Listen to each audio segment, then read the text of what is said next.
AIDS Healthcare Foundation Nigeria, in collaboration with civil society partners, has demanded open license for the generic production of HIV/AIDS and hepatitis C drugs to all low and middle income countries. Speaking at a media briefing in Abuja, Country Program Director, AHF Nigeria, Dr. Eche Ijezi, said pharmaceutical firms such as Gilead should be held accountable for placing a price on life by overpricing life-saving drugs and refusing to register some medications in low-income countries.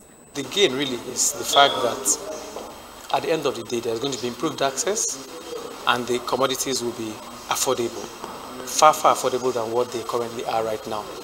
Secondly, there will be a lot more countries that can manufacture these drugs at cheaper rates, the generic versions of these drugs. So the patient communities that are affected stand to benefit a lot. And in the sense that these drugs become more accessible, they become affordable, and even if there are new infections, there wouldn't be that worry of the high cost of treating. Particularly with reference to medications for hepatitis C, for instance, particularly with reference to some other treatments. So it will definitely improve access and make these drugs far more affordable.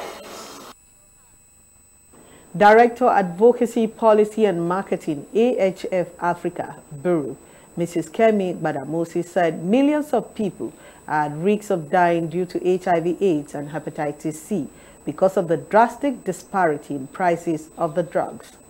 I'm just basically saying Gilead's shameful practices when it comes to medication around HIV, hepatitis C, and even cryptococcal meningitis, needs to come to an end.